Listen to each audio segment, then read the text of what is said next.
नमस्कार साथियों, बहुत बहुत स्वागत है आपका प्रखर एकेडमी में। और आज की क्लास में हम अध्ययन करेंगे वाच्य और उसके बाद में प्रत्यय। ठीक है दोस्तों, ये वर्ग 1 और वर्ग 2 के जो संस्कृत के सिलेबस है उसके अकॉर्डिंग ये नोट्स है। तो आइए शुरू करते हैं। उम्मीद कर रहा हूँ आपको इसके पहले के वीडियो समझ में आ रहे होंगे। संस्कृत व्याकरण से संबंधित हमने जो संधियों का अध्ययन किया और संज्ञा प्रकरण का जो अध्ययन किया, आज उसी क्रम में हम अध्ययन करेंगे वाच्य का। तो आइए शुरू करते हैं। सबसे पहले हम परिभाषा को समझते हैं। तो परिभाषा क्या है? क्रिया के द्वारा कहा गया कथन, है ना। क्रिया के द्वारा किस प्रकार का जो है वो उसको वाच्य कहते हैं। यानी जो क्रिया के द्वारा जो कथन कहा गया है, कर्तृ, कर्म और भाव में क्रिया द्वारा ही कहा जाता है ना। ये क्या है? कर्तृवाच्य, कर्मवाच्य और भाववाच्य, इस प्रकार से।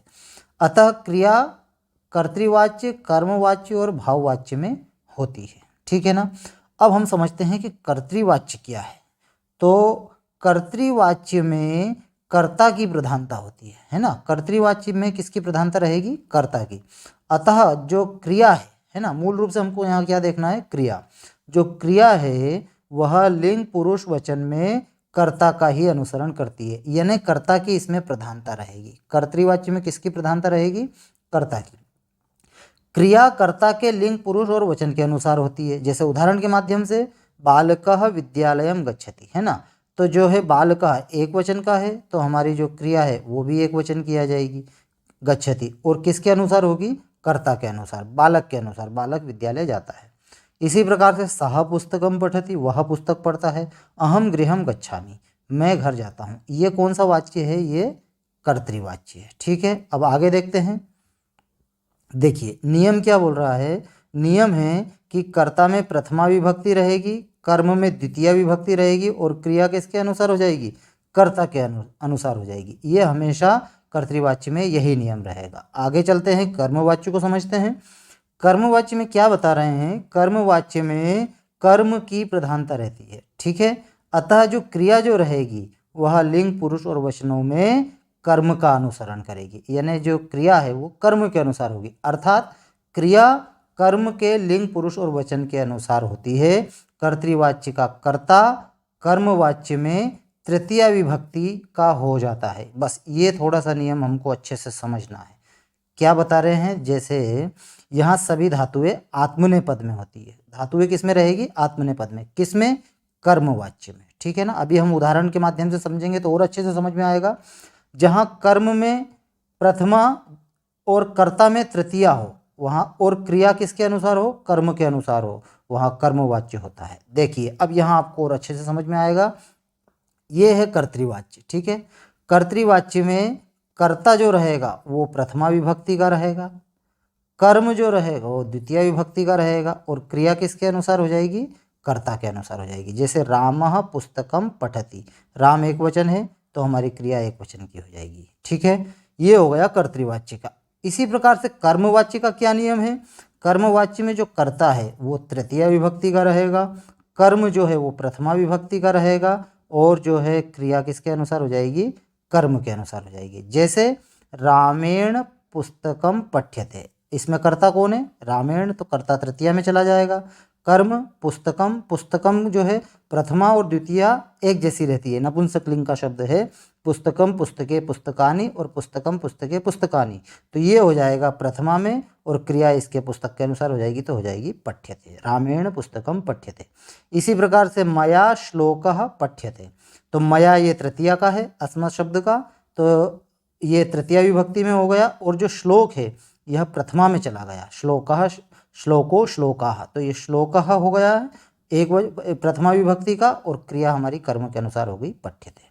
उम्मीद कर रहा हूँ दोस्तों आपको समझ में आ रहा होगा। आगे हम और भी उदाहरण के माध्यम से समझेंगे। अब समझते हैं हम भाववाच्य को। भाववाच्य किसे कहते हैं? अकर्मक धातुओं का कर्मवाच्य के समान रूप जिस प्रयोग में दिखाई देता है वह भाववाच्य होता है। ये इसको समझिए आप। अकर्मक धातु, अकर्मक धातु का मतलब होता है जिन धातुओं में कर्म नहीं लगा हो उसे बोलते हैं अकर्मक धातु, है ना। तो वह होता है भाववाच्य, मतलब भाववाच्य में कर्म नहीं रहेगा। यहाँ क्रिया केवल भाव को सूचित करती है, अतः क्रिया सदैव केवल प्रथम पुरुष एक वचन में ही प्रयुक्त होगी। ये ध्यान रखना, जो भाववाच्य है उसमें जो क्रिया रहेगी वह प्रथम पुरुष एक वचन में ही प्रयुक्त होगी। आगे हम देखते हैं, जैसे अहम हसामी, ये हो गया कर्तृवाच्य का, इसका भाववाच्य बनेगा अहम का तृतीया हो जाता है मया, और हसामी का हो जाएगा हस्यते, हस्यते हो जाएगा आत्मनेपद में। उसी प्रकार से वयम हसामः, तो वयम का जो है तृतीया में चला जाएगा अस्माभि, क्योंकि ये वयम बहुवचन है। और हसामा, हसामा ये बहुवचन का है, चूंकि भाववाच्य में है इसलिए हमारी धातु जो हो जाएगी, वो क्रिया जो हो जाएगी वो हो जाएगी हस्यते, एक वचन में चली जाएगी। यहाँ पर ये विशेष बताया गया है, यहाँ प्रथमा एक वचन है। ठीक है दोस्तों, आगे देखते हैं, वह क्रिया कर्ता के लिंग पुरुष और वचनों का अनुसरण नहीं करती है। भाववाच्य में भी कर्ता तृतीया विभक्ति में होता है। भाववाच्य देखिए, कर्तृवाच्य में तो कर्ता किस में रहेगा, प्रथमा में रहेगा। कर्मवाच्य में कर्ता किस में हो जाएगा, तृतीया में हो जाएगा। और भाववाच्य में भी कर्ता किस में हो जाएगा, वो तृतीया में हो जाएगा। बस इस चीज़ का थोड़ा सा हमको ध्यान रखना है।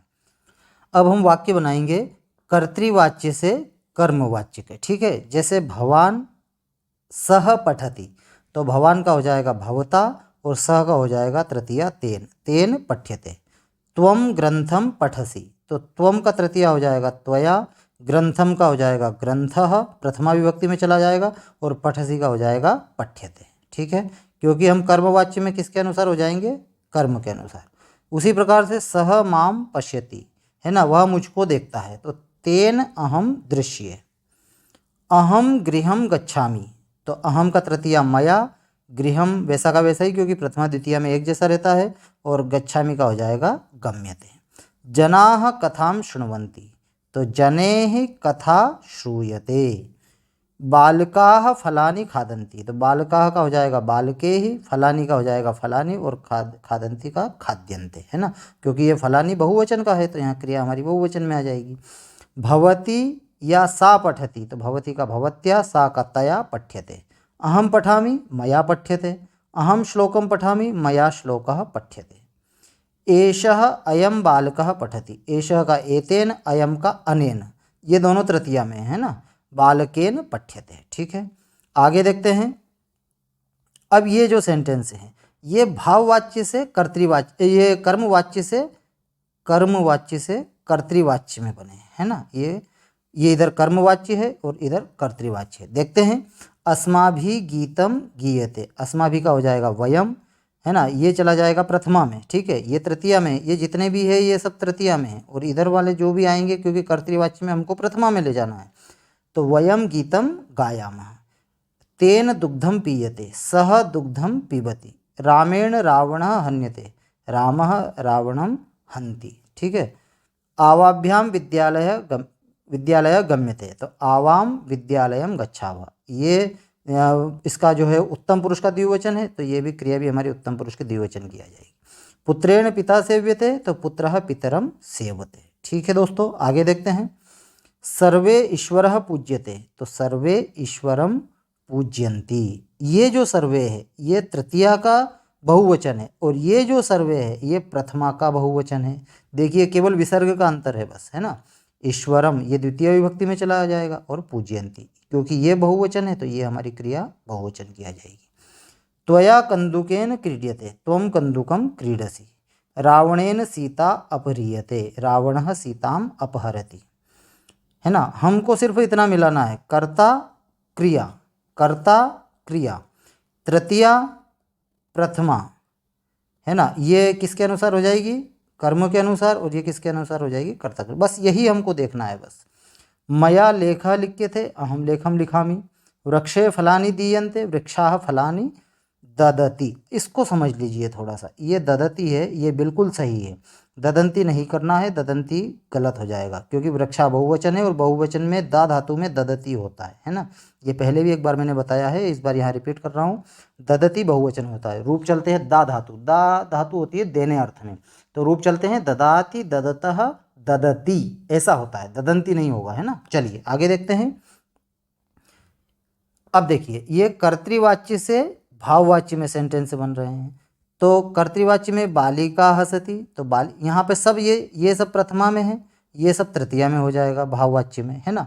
बालिका हसति बालिकया हस्यते, शिशु रोदिति शिशुना रुद्यते, आवां क्रीडावः आवाभ्यां क्रीड्यते, वयं हसामः अस्माभिः हस्यते, अश्वाः धावन्ति अश्वैः धाव्यते, मनुष्याः तिष्ठन्ति मनुष्यैः स्थीयते।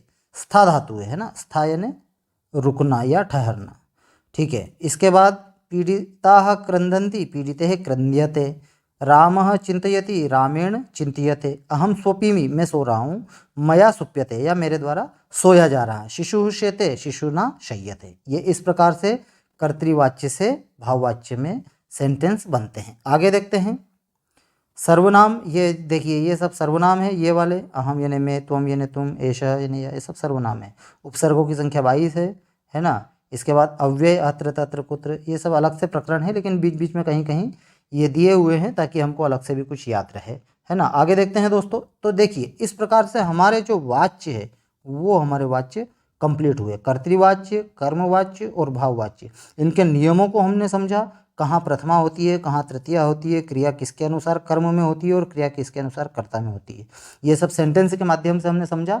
वीडियो को एक बार और जरूर से अच्छे से देख लीजिएगा ताकि आपको और अच्छे से क्लियर हो जाए दोस्तों। आगे देखते हैं। इसी क्रम में हमारा जो दूसरा टॉपिक है वो है प्रत्यय। प्रत्यय से कहीं ना कहीं बहुत सारे क्वेश्चन बनते हैं। प्रत्यय को हमको अच्छे से समझना है। यहाँ जितने भी प्रत्यय हैं उन सबके उदाहरणों के माध्यम से हम समझेंगे। देखिए प्रत्यय का जो सूत्र है वो है प्रतीयते विधीयते इति प्रत्यय। ये भी थोड़ा सा देख लेना है ना। प्रत्यय का क्या सूत्र है? प्रतीयते विधीयते इति प्रत्यय। अर्थात किसी अर्थ विशेष को बताने के लिए जिसका विधान किया जाए उसे क्या कहते हैं? उसे प्रत्यय कहते हैं। धातु अथवा प्रातिपदिक, प्रातिपदिक यानी शब्द के बाद जिसका प्रयोग किया जाता है वह प्रत्यय कहलाता है। अब देखिए प्रत्यय 3 प्रकार के होते हैं। कौन कौन से?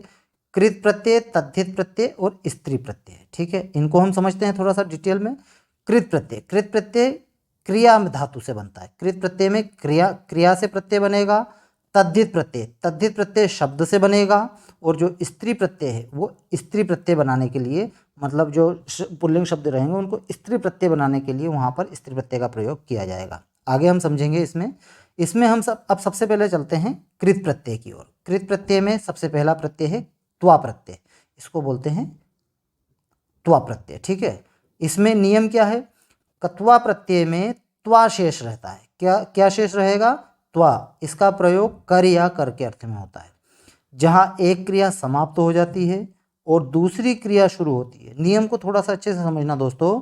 जहां एक क्रिया समाप्त हो जाती है और दूसरी क्रिया शुरू होती है तो पूर्व क्रिया पूर्वकालिक कहलाती है और उसके बाद वाली जो क्रिया है वो क्या कहलाती है? उत्तरकालिक, यानी बाद वाली क्रिया। पूर्वकालिक क्रिया जो है वो भूतकाल की होती है क्योंकि वो कार्य कंप्लीट हो चुका होता है और उसी में कत्वा प्रत्यय लगेगा। देखिए इसमें क्या बताना चाह रहे हैं। इसमें 2 क्रिया रहेगी, एक रहेगी पूर्वकालिक, दूसरी रहेगी उत्तरकालिक। जो पूर्वकालिक क्रिया है वो कंप्लीट हो जाएगी और इसी में हमको त्वा प्रत्यय लगाना है, ये बता रहे हैं। जैसे राम भुक्त्वा क्रीडा क्षेत्रम गच्छति, यानी राम खा करके कहाँ जाता है? खेल के मैदान में जाता है। यहाँ 2 कार्य हो रहे हैं, एक तो खाना और एक खेल के मैदान में जाना। पहले क्या हुआ? भोजन किया, इसके बाद कहाँ जा रहा है? खेल के मैदान में। तो जो पहले वाला जो क्रिया है, पूर्वकालिक जो क्रिया है, उसी में कत्वा प्रत्यय लगेगा। तो यहाँ पर भुज धातु में त्वा प्रत्यय लगा तो भुक्त्वा हो गया। ठीक है दोस्तों, इस प्रत्यय में उपसर्ग नहीं लगता है ना। यहाँ उपसर्ग नहीं लगेगा और इससे जो बना शब्द है वो अव्यय हो जाता है। अव्यय हो जाने का मतलब ये है दोस्तों कि जब अव्यय बन जाता है तो उसके रूप नहीं चलते हैं। अब जैसे मान लो भुक्त्वा हुआ, इसके रूप नहीं चलेंगे, ये ऐसा का ऐसे ही रहेगा, ये अव्यय हो जाता है। ठीक है दोस्तों, आगे देखते हैं।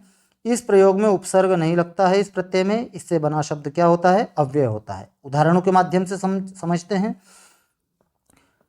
घ्रात्वा, घ्रात्वा, ज्ञा का मतलब होता है जानना, त्वा ज्ञात्वा, स्ना स्नात्वा, है ना। डायरेक्ट हम चलेंगे अब सीधा उदाहरणों के माध्यम से।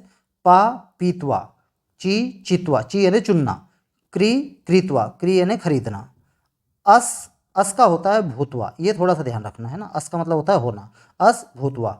सु स्तुत्वा, हन हत्वा, नम नत्वा, मन मतवा, कु कोपित्वा, शिव सेवित्वा, ये सेव धातु है, शिव नहीं है, सेव धातु, सेवित्वा, है ना। ईश ऐशित्वा, लुभ लुभित्वा या लोभित्वा। आगे देखते हैं। उस उषित्वा, वच उक्त्वा, सेव सेवित्वा, देखिए ये वाला वही जो मैंने पहले बताया था। चित चिंतयित्वा, ये चित नहीं चिंत होगा, है ना, चिंत चिंतयित्वा। ये होगा मुंच, मुंच होता है ये, मुंच मुक्त्वा। आगे दह दग्ध्वा, दह मतलब होता है जलना, दग्ध्वा।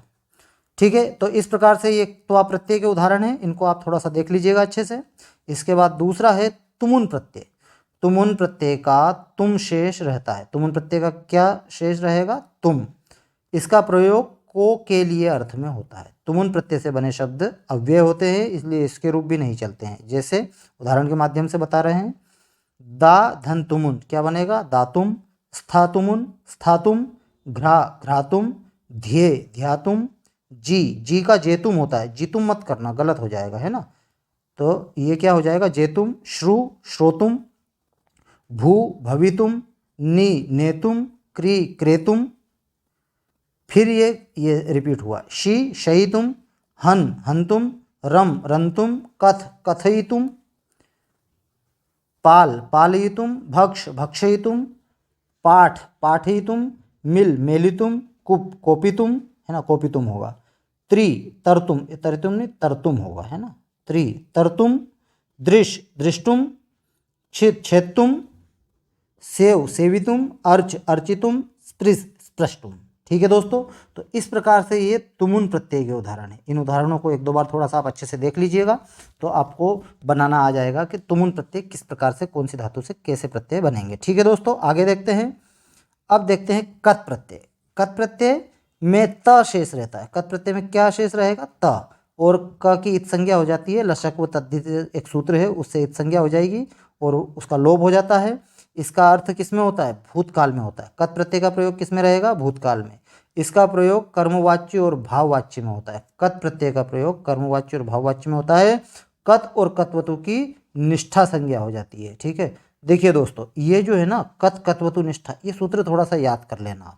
ये है कत कत्वतु निष्ठा। ये एग्जाम में पूछा जाता है कि कत कत्वतु निष्ठा संज्ञा किसकी होती है? निष्ठा संज्ञा, है ना, ये ऐसा पूछते हैं कि निष्ठा संज्ञा किसकी होती है, तो निष्ठा संज्ञा होती है कत कत्वतु की। ठीक है, ये नियम भी है, थोड़ा सा नियमों को भी आप देख लेना, कौन से काल में प्रयोग होता है, क्या शेष रहता है, इस प्रकार से, है ना, कर्मवाच्य और भाववाच्य में प्रयोग होता है। ठीक है, इसके रूप जो चलते हैं ना, वो राम रमा फल के अनुसार चलते हैं। ये तीनों लिंगों में चलेगा, राम पुल्लिंग स्त्रीलिंग और नपुंसकलिंग, कत प्रत्यय के। देखिए उदाहरणों से आपको समझ में आएगा। निष्ठा का अर्थ होता है समाप्ति, कृत का अर्थ होता है करने वाला। उदाहरण गम, गम का रूप चलेगा, कत का क्या बचेगा? त शेष रहेगा, तो गम का हो जाएगा गता, ये पुल्लिंग में, गता स्त्रीलिंग में और गतम किस में हो जाएगा? नपुंसकलिंग में। बस अब हमको सीधा सेंटेंस उसको चलाना है, प्रत्यय बनाना है। हन हतः हता हतम। नम नतः नता नतम। मन मतः मता मतम। नी नीतः से में से चलाना है हमको, है ना। ची चितः भू भूतः। पा पातः। क्री क्रीतः। भी भीतः। श्रु श्रुतः। श्री श्रितः। स्था स्थितः।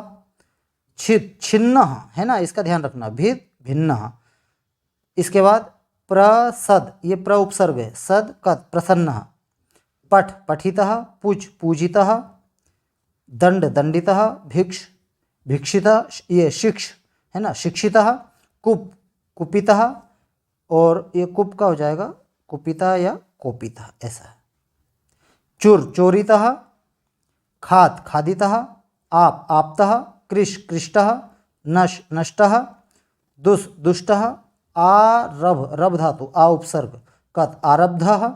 धा धागा हो जाएगा हितः, हित यानी धा यानी धारण करना। शुष शुष्कः। भुज भुग्नः। क्री कीर्णः।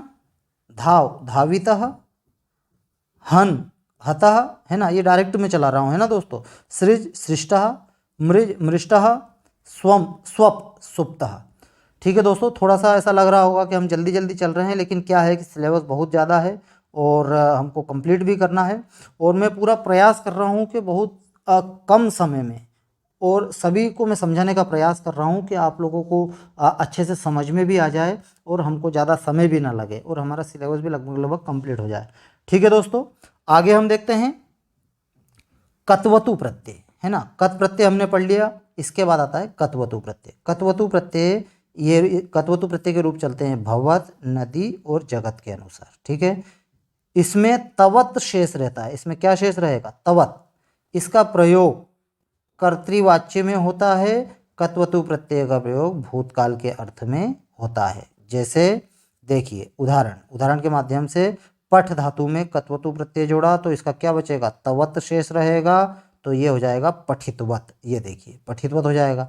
अब चूंकि बताया है कि तीनों लिंगों में रूप चलते हैं तो कैसे चलेंगे, पुल्लिंग में चलेगा पठितवान, स्त्रीलिंग में चलेगा पठितवती और नपुंसकलिंग में चलेगा पठितवत, है ना। ये थोड़ा सा देख लीजिएगा, आप तीनों लिंगों में रूप चलते हैं। बस अब सीधा सा हम उदाहरण के माध्यम से समझेंगे। गम गतवत, गतवत का हो जाएगा गतवान। ये दोनों थोड़ा सा अच्छे से देख लीजिएगा, क्योंकि ये तवत शेष रहेगा, रूप चलेगा गतवान पुल्लिंग में, है ना। स्त्रीलिंग में क्या हो जाएगा, गतवती। नपुंसकलिंग में क्या हो जाएगा, गतवत। दृश दृष्टवान, पा पीतवान, पूज पूजितवान, है ना। वच ये वच है ना, वच, और ये ब्रू धातु है ना, वच ब्रू। उक्तवत, इसका रूप चलेगा उक्तवान। कथ कथितवान, हन हतवान, वस उषितवान, जी जितवान, रच रचितवान, वस ये हो गया उषितवान, ठीक है। आगे देखते हैं। बस ये हमारे कत्वतु प्रत्यय के ये उदाहरण है। ऐसे ही जो है प्रत्यय बनेंगे कत्वतु से, है ना। आगे हम देखते हैं क्षत्रिय प्रत्यय। क्षत्रिय प्रत्यय के रूप जो चलते हैं वो भी चलेंगे भवत, नदी और जगत के अनुसार। क्षत्रिय प्रत्यय का क्या रहता है, अत शेष रहता है, ठीक है। और अत को क्या, अन हो जाता है, वो आगे हम समझेंगे, जैसे पढ़ता हुआ या जाता हुआ। क्षत्रिय प्रत्यय का प्रयोग परस्मैपदी धातुओं में होता है ना। दो प्रकार की धातु है, आत्मनेपदी और परस्मैपदी। तो क्षत्रिय प्रत्यय का प्रयोग किस में होता है, परस्मैपदी। इससे बना शब्द क्या रहता है, विशेषण रहता है। ये थोड़ा सा ये याद रख लेना, है ना, ये वाला। लटह क्षत्रिय शान चावो प्रथमा समानाधिकरणे, है ना। लटह क्षत्रिय शान चावो प्रथमा समानाधिकरणे। इसके बाद तौसत, ये थोड़ा सा पूछा, क्षत्रिय और शानच की जो है सत्संज्ञा होती है। ये पूछ लेते हैं कि सत्संज्ञा किसकी होती है, तो सत्संज्ञा जो होती है वो क्षत्रिय और शानच की होती है। तौसत सूत्र क्या है, तौसत। क्षत्रिय का क्या, अत शेष रहता है और अत को क्या हो जाता है, अन हो जाता है ना। आगे देखते हैं। देखिए पठ धातु में हमने क्षत्रिय लगाया तो अत शेष बचा तो पठत हुआ, और अत को क्या कर दिए, अन कर दिए, तो क्या हो जाएगा, पठन। ये हो जाएगा पठन, ये हो जाएगा पठंती, बड़ी की मात्रा आएगी, और ये हो जाएगा पठत, पुल्लिंग, स्त्रीलिंग और नपुंसकलिंग। अस का हो जाएगा सन, सती और सत। लिख, लिख का हो जाएगा लिखन। पच का हो जाएगा पचन। दृश्य का हो जाएगा पश्यन। गम गच्छन। भू भवन। गण गणयन। दा दा यानी देना, यच्छन। कुप कुप्यन। कृष कर्षण। श्रु शृण्वन। पीठ पीडयन। ध्री धरन। अब आ जाते हैं शानच, है ना। क्षत्रिय और शानच की सत्संज्ञा होती है, ये ध्यान रखना है ना। इसके शानच के रूप कैसे चलेंगे, राम रमा और फल के अनुसार। शानच का क्या, आन शेष रहता है। इसका प्रयोग किस में होता है, आत्मनेपद में होता है, ठीक है। शानच का आन शेष रहता है, और आन को हम क्या कर देते हैं, मान कर देते हैं। उदाहरण के माध्यम से समझते हैं। पच, पच धातु में हमने पचमानः, आन को हमने क्या करा, मान किया, तो पचमानः। सेव का सेवमानः। लब का लभमानः। आरभ का आरभमाणः। लंब का लंबमानः। त्वर त्वरमाणः। ईक्ष ईक्षमाणः। वृत वर्तमानः। दय दय यानी दया या देना, दय दयमानः। भाष भाषमाणः। शिक्ष शिक्षमाणः। विराज, ये वि उपसर्ग लगा है, विराजमानः। कथ कथमानः। मुद, मुद का हो जाएगा मोदमानः। शी शयानः। ब्रू ब्रुवाणः। दा ददानः। जन जायमानः। याच याचमानः। ज्ञा जानानः। ज्ञा यानी जानना, है ना। शुच शोचमानः। म्री म्रियमाणः। मुंच मुंचमानः। शुभ शोभमानः। मुद और मोदमानः। ठीक है दोस्तों, ये उदाहरण आप देख लीजिएगा। अब आते हैं हम तव्यत प्रत्यय की ओर। तव्यत प्रत्यय के जो रूप चलेंगे वो राम रमा और फल के अनुसार चलेंगे। सूत्र है तव्य तव्या अनियर, यानी तव्यत प्रत्यय का प्रयोग चाहिए अर्थ में होता है, तव्य और अनियर, है ना। भाववाच्य में कर्मवाच्य में इसका प्रयोग होता है, भाववाच्य में और कर्मवाच्य में। तव्यत प्रत्यय का क्या शेष रहेगा, तव्य शेष रहेगा। जैसे दा धन तव्यत, तव्यत का क्या तव्य शेष रहेगा, तो हो जाएगा दातव्य। पा का पातव्य। ज्ञा ज्ञातव्य। नी नेतव्य। जी जेतव्य, है ना। जीतव्य मत करना, है ना, गलत हो जाएगा। जेतव्य, श्रु श्रोतव्य, ह्री हर्तव्य, क्री कर्तव्य, ची चेतव्य, क्री क्रेतव्य, गम गंतव्य, हन हंतव्य। कथ कथयितव्य, चुर चोरयितव्य, क्षल क्षालयितव्य, लिख लेखयितव्य। मुद मोदयितव्य, नृत नर्तितव्य, वृद्ध वर्धितव्य, कुप कोपितव्य। इसके बाद दृष्टव्य, यह हो जाएगा दृष्टव्य, है ना। पृछ पृष्टव्य, स्पृश स्पृष्टव्य, भास भाषितव्य, एध एधितव्य, पच पक्तव्य, वस वस्तव्य, अद अत्तव्य। अद होता है, अद का मतलब होता है खाना, अत्तव्य। इसके बाद वच वक्तव्य, ग्रह ग्रहीतव्य, याच याचितव्य। इसके बाद आता है अनियर प्रत्यय, ये बड़ी की मात्रा अनियर प्रत्यय। ठीक है दोस्तों, अनियर प्रत्यय भी चाहिए के अर्थ में होता है और कर्मवाच्य और भाववाच्य में इसका प्रयोग होता है। अनियर का क्या शेष रहता है? अनीय शेष रहता है। उदाहरण के माध्यम से समझते हैं। दा प्लस अनियर, अनियर का क्या अनीय शेष रहेगा, तो दा में अनीय हो जाएगा दानीय, पा का पानीय, घ्रा घ्राणीय, जी जयनीय, भू भवनीय, शी शयनीय, नि नयनीय, क्री करणीय, ध्री धारणीय। इसके बाद स्मृ स्मरणीय, त्रि तरणीय, लिख लिख का हो जाएगा लेखनीय, ये हो जाएगा ऐसा लेखनीय। ठीक है, इसके बाद ये उदाहरण है, ये देख लीजिएगा। नृत नर्तनीय, क्रुद्ध क्रोधनीय, रुद्र रोधनीय, कृष कर्षणीय, भास भाषणीय, है ना। अब आगे देखते हैं ण्यत प्रत्यय। ण्यत प्रत्यय में यह शेष रहता है। इसका प्रयोग कर्मवाच्य तथा भाववाच्य में होता है। इसके रूप कैसे चलेंगे? राम रमा और फल के अनुसार। देखते हैं आगे उदाहरण के माध्यम से। ध्री ण्यत तो क्या हो जाएगा? धार्यम, है ना। ये देख लीजिए यहाँ पे राम रमा और फल तीनों में ध्री का हो जाएगा धार्यम, ह्री ण्यत हार्यम, भ्री का हो जाएगा भार्यम, मृज मार्ज्यम, वस वास्यम, यज याज्यम, रुच रोच्यम, परिची ये उपसर्ग है, परिची परिचायम परिचार्यम, भुज भोज्यम, दुह दोह्यम। इसके बाद अगला प्रत्यय यत प्रत्यय।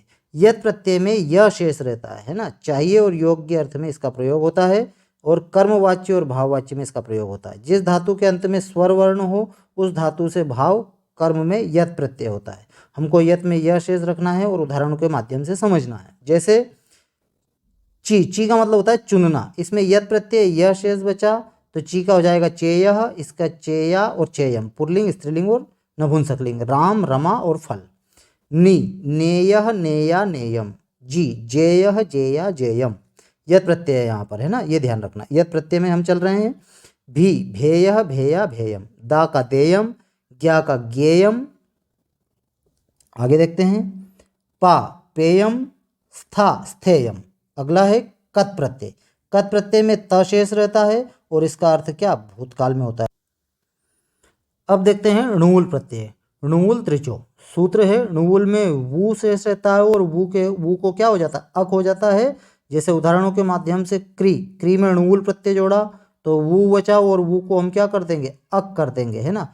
क्री, जैसे क्री धातु में हमने णुवुल प्रत्यय जोड़ा तो वू को अक किया तो क्या बना? कारक।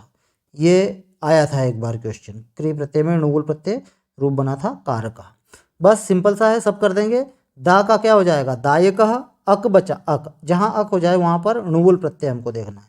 धा धायकः, स्ना स्नायकः, पठ पाठकः, ग्रह ग्राहकः, दृश दर्शकः।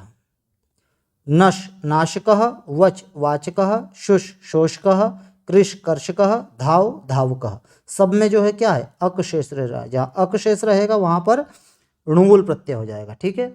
गम गमकः जाने वाला, भक्ष भक्षकः, दीप दीपकः। अब आ जाते हैं त्रिच प्रत्यय की ओर। ठीक है।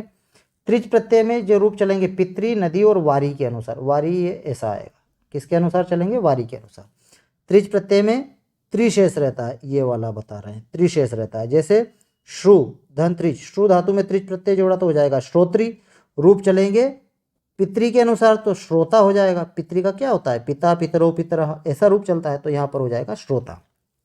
नी का हो जाएगा नेता, भ्री का हो जाएगा भ्राता, है ना। जी, जी का हो जाएगा जेत्री ऐसे बनेगा, ये जेत्री और रूप चलेगा जेता जेतारो जेतारा, है ना।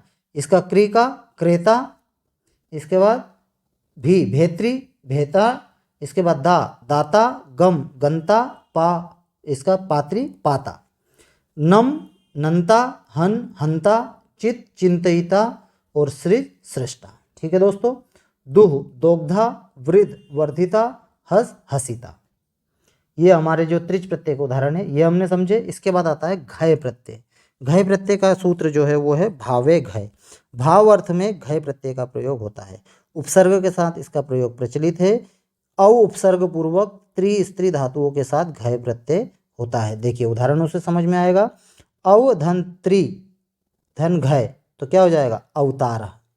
औ धन स्त्री धन घय अवस्तार। और इसके बाद उपसर्ग पूर्वक त्रि स्त्री धातुओं से, है ना।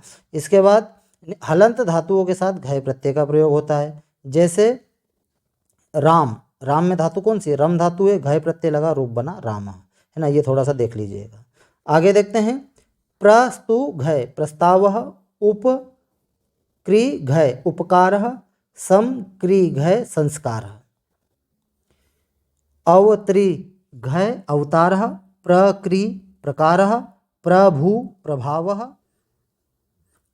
पठ घय पाठ, वि वह विवाह, चल चाल, प्रसद प्रसाद, हस हास, अभिलष अभिलाष, क्रुद्ध क्रोध, तप ताप, उपदिश उपदेश, प्रश्री प्रसार, प्रकाश प्रकाश।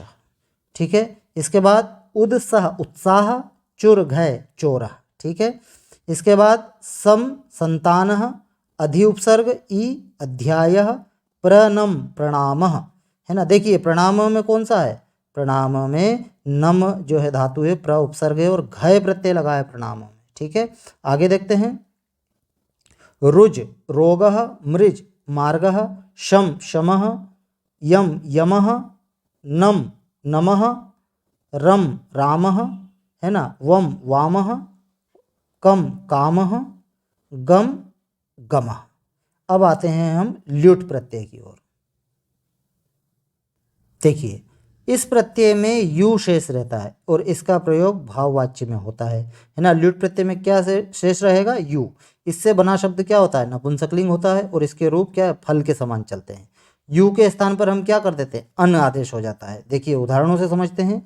दा प्लस ल्युट, ल्युट में यू शेष रहा और यू को हमने क्या कर दिया, अन कर दिया और इसके रूप किसके अनुसार चले, फल के अनुसार चले। बस दा धातु में हमने क्या करा, अन करा दान और इसको फल के अनुसार चलाया तो क्या हो जाएगा, दानम। पा का हो जाएगा पानम, गय का हो जाएगा गानम और ध्येय का हो जाएगा ध्यानम। अब हम देखेंगे तद्धित प्रत्यय। तद्धित प्रत्यय वाले शब्द तद्धितांत होते हैं और ये तद्धित प्रत्यय धातु से न होकर किससे बने होते हैं, शब्दों से बने होते हैं। और इसी के अंतर्गत हमारा जो पहला प्रत्यय तद्धित प्रत्यय के अंतर्गत वो है मतु प्रत्यय। मतु प्रत्यय के रूप जो चलेंगे भवत, नदी और जगत के अनुसार चलेंगे। इसका अर्थ क्या होता है, वाला, है ना। प्रशंसा और अधिकता का संबंध का ज्ञान कराने के लिए मतु प्रत्यय का प्रयोग होता है। जिस शब्द के अंत में अ या आ लगा हो वहाँ म के स्थान पर व कर देते हैं। ठीक है। आगे देखते हैं। ई और उ शब्द के अंत हो तो मत ही रहता है, मतु प्रत्यय का मत शेष रहता है। हमको मेन क्या याद रखना है, मतु प्रत्यय का क्या शेष रहता है, मत शेष रहता है। उदाहरण के माध्यम से समझते हैं। धन धन मतुप तो क्या हो जाएगा, धन मत, ऐसा रूप बनेगा धन मत। और रूप कैसे चलेंगे, धनवान, है ना। इसके बाद विद्या मतुप विद्यावान, स्पर्श स्पर्शवान, बल बलवान, है ना। ये सब क्या है, शब्द हैं ये। गुण गुणवान, ज्ञान ज्ञानवान, बुद्धि बुद्धिमान, गो गोमान, हनु हनुमान, मधु मधुमान। आगे देखते हैं। मत, मत को क्या हो जाता है, वत हो जाता है। ठीक है। कद कृतवान, है ना। आगे हम देखते थे रंगवाचक शब्दों में मतु प्रत्यय लगने पर मतुप का पूर्णता लोप हो जाता है। जैसे कृष्ण में मतु प्रत्यय लगाएंगे तो कृष्ण ही होगा, श्वेत का मतु प्रत्यय लगाएंगे श्वेता ही होगा। अब आ जाते हैं तरप प्रत्यय।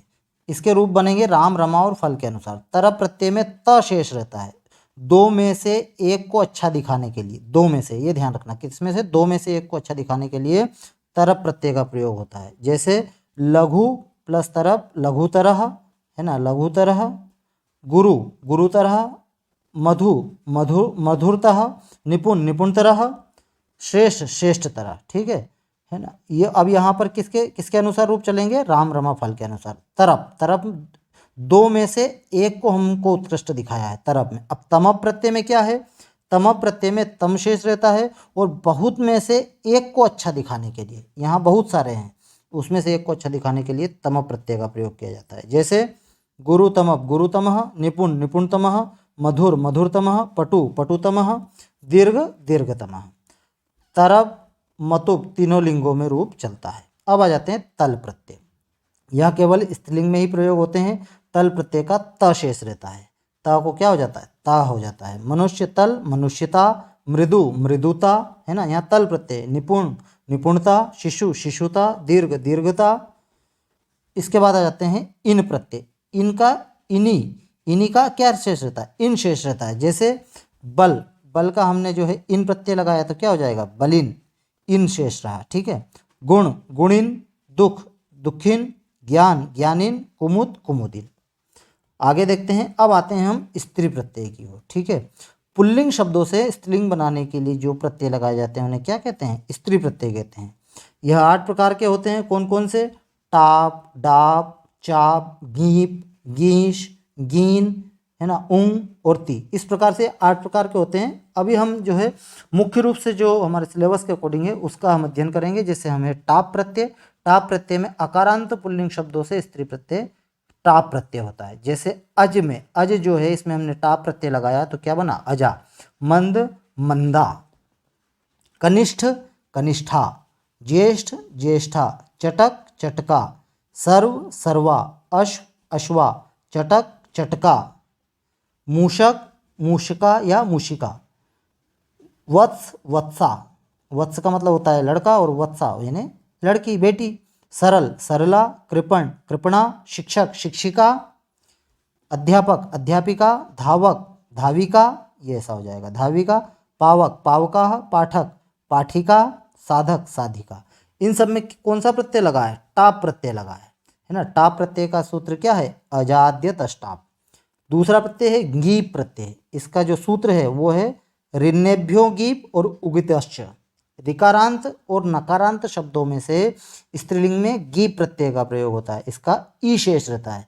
क्या शेष रहता है? ई शेष रहता है। देखिए, राजन गीप प्रत्यय लगा तो राज्ञी बना, कर्त्री में लगा तो कर्त्री बना, ब्रह्मचारिणी में लगा तो ब्रह्मचारिणी बना। ठीक है ना, ई शेष रहा है इसका। उदाहरण को और देख लेते हैं। योगिन योगिनी, दंडिन दंडिनी, कामिन कामिनी, भवतु भवती, बुद्धिमत बुद्धिमती, श्रीमतु श्रीमती, रूप रूपमती, है ना। इन सब में क्या? गीप प्रत्यय लगा है। तो आज की क्लास में दोस्तों हमने वाच्य का अध्ययन किया और इसके बाद हमने प्रत्यय का अध्ययन किया और मैंने बहुत हर संभव प्रयास किया है उदाहरणों के माध्यम से कि आपको मैं समझा सकूं, प्रत्यय हुए चाहे वाच्य हुए। और मुझे उम्मीद है कि आपको वीडियो अच्छा लगा है और यदि वीडियो अच्छा लगा है तो वीडियो को लाइक करिएगा, चैनल सब्सक्राइब करिएगा। और अब देखते हैं हमारे सिलेबस के अकॉर्डिंग और जो आगे होगा उसके मैं वीडियो जल्दी से जल्दी लाने का प्रयास करूंगा। दोस्तों मिलते हैं फिर किसी अन्य वीडियो में, तब तक के लिए जय हिंद जय भारत।